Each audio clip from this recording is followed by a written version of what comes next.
people are the true monsters of this world, not the ones you see in movies or TV. Real-life people are the scariest things on this planet. My husband and I own an Airbnb out in the mountains of Montana. Ever since inflation's happened, we decided that we needed extra income, and we figured that we would give Airbnb a shot. It was the summer of last year. Our property was booked up almost the entire summer due to its location of seclusion in the mountains. Everything was going well. We don't hire a cleaning service after every stay. Instead, I go up there when the guests leave and clean the property. It's a pain in the ass, but it does save us money. Anyway, I had arrived at the Airbnb just after our current guests were locking up and leaving. They handed me the keys, and I asked them how their stay was. The guests sort of went quiet for a moment. They looked at each other, and they said the stay was fine, but there was one thing. I asked what that was. They said, late last night, there was some man standing by the trees, looking in at them. This was a little bit unsettling to hear. The guests then got into their car and drove away. I gotta be honest, I pretty much completely dismissed their concerns of the strange man watching them from the trees. They could have been just seeing shadows moving at night and let their imaginations run a little bit wild. Well, by the time I started cleaning the place up for the next guest who was to arrive there in 3 days, I had completely forgotten about their silly concerns. By the time I finished cleaning the entire property, it was late, like 10 p.m. late, and it was starting to thunder and lightning outside. I was considering driving back in this shitty storm when I got alerts on my phone of flooding and downed trees in the area, and I decided that it would be safest just to stay put here for the night. I told my husband my plans and went into the living room to put on a movie and enjoy the cozy thunderstorm outside by myself. I want to say that I woke up hours later into the night. The storm was raging harder than ever outside, and I was super thirsty. I got up from the couch and went into the kitchen to get water from the sink. As I was filling my cup up, I happened to look outside our big window that faced the miles and miles of trees in our backyard. Everything seemed normal, except standing directly in front of my window was a man. I nearly dropped my glass onto the floor. There was a man standing in the pouring rain, staring directly at me with no emotion on his face. I remembered that I could not scream or talk. I was absolutely paralyzed with fear. He had his one hand behind his back, and he tapped on the glass. He said to let him in, and that he needs to show me something. I sprinted to our fireplace and grabbed the fire poker as a weapon. When I returned to the kitchen with it, the man was gone. I looked out and only saw the darkness and rain. I ran around the entire house and made sure every window and door was locked and turned on every light. I called my husband and explained what was happening. My husband stayed on the phone with me the entire night. I did not get any sleep because I was alert and waiting for this man to break in. When morning came and the storm had let up, I made sure it was safe, sprinted to my car, and sped back home. When I finally got home, my husband and I pulled up the cameras that we have on the outside of our Airbnb. We rewinded back to last night around 2 a.m. when the incident happened. We could see the man emerging from the woods and coming up to the kitchen window. From this angle, we could see what he was holding behind his back. It was an axe. We canceled all Airbnb guests the rest of that summer. We did not know if this guy was going to return and start hacking people up.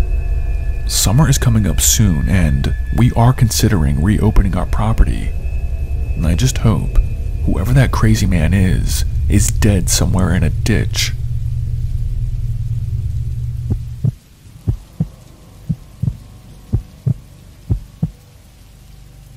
Use my story as a warning.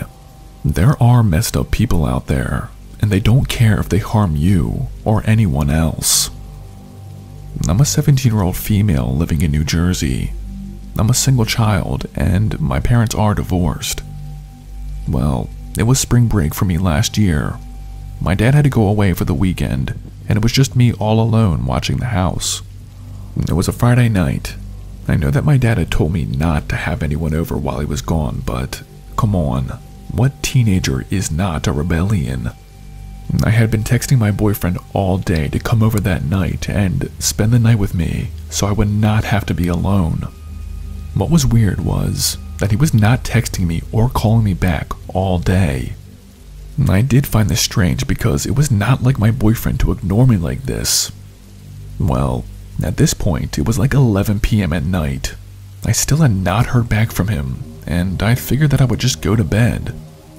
I was getting ready and putting on my sweatpants when I got a text. It was from my boyfriend. It said, "Hey babe, sorry I missed your calls. I was busy all day. Come outside, I'm here." I couldn't remember if I was mad or upset that he had finally texted me back, but something did seem a little weird. I went downstairs and peeked out the living room window. Standing at the end of my driveway was, well, from here, I thought it was my boyfriend. It was dark, and the person standing at the end of my driveway was wearing all black, and his hood was up, so I could not really see his face. I texted back, "Why have you not answered me all day? It's almost midnight." I got a text back immediately, saying, "Stop asking questions and just come out here." I know this part will make me look like a complete idiot, but I really had no reason to believe the person standing outside was not my boyfriend. I slowly opened the door and took a few steps outside. I was about to tell him to come inside when, all of a sudden, this white van pulled up to my sidewalk. The side door opened and two guys jumped out, all wearing black. They were running straight for me, and I could see they had a rope in their hands. I turned back, closed the door behind me, and locked it. I was seconds away from not locking it as they ran full force into my door, trying to knock it down. I screamed that I have a gun, which I did not, but I was trying to scare them. The kicking of my door stopped when I said this. I went to the window and looked outside, and I saw them all running back into the white van and speeding off. When it felt safe, I called the police. It turns out, my boyfriend's phone was stolen while he was at the gym earlier that morning. Whoever stole it was pretending to be him and planned on kidnapping me. I know this story seems like it might have a happy ending, but it doesn't. About a week later, a girl who lived a few school districts away was kidnapped by the same method, and even as I write this, she still has not been found. So please, be ultra aware of your surroundings, everyone. If you have that gut feeling that something is off, trust it. It's better to be safe than sorry.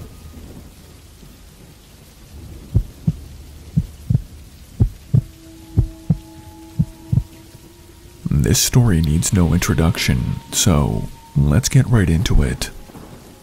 I was a 22-year-old female when this story took place. I was visiting home from college for the summer. Well, it was a Wednesday night, normal, and both my parents had gone to see a movie at the theater. It was late, I want to say around 10 p.m. I was all alone in the house, just mindlessly scrolling through social media in my room when I got a text. It was from an unknown number, and it said, "How are you doing?" Since I don't know who it was, I just simply ignored it and went back to scrolling. A few minutes passed when I got another text from this unknown number. It said, "Is this how you treat your guests?" This intrigued me, and I replied back saying, "What do you mean by guests?" That's when I heard a noise from downstairs. At first I thought it was my parents coming home from the movie. I called down to them, but there was no response. I decided to go and see what that noise was. When I got to the bottom of the steps, my front door was wide open. Wind was blowing in and it was pretty chilly. I immediately shut the door, trying to reason how in the world this door could have opened by itself. I sprinted to the kitchen and grabbed a knife. I checked the bathrooms, the hall closets, and even the garage for an intruder, but I did not find anyone. I'm a little calmer now at this point that it could have just been the wind that blew open my front door. I went back upstairs to my room. I was about to watch some YouTube videos when I got another text from that unknown number. It said, "You did not check the basement." I sprinted downstairs, the kitchen knife still clutched in my hand, and slowly opened my basement door. It creaked open, and it was pitch black looking down the long stairs. I decided to call the unknown number. It was quiet for a second, and then I heard ringing. That's when I saw a man in his late 50s, illuminated by the glow of a cell phone light, standing at the bottom of my basement steps. "Hello, dear," he said. I threw my knife down at him and sprinted away. I bolted out of my front door and ran to my next door neighbor's house. They let me inside and kept me safe as we contacted the police. Even after the police and the canine dogs searched our entire property, nobody was found. The guy was just gone. And to this day, I still cannot be by myself alone at night.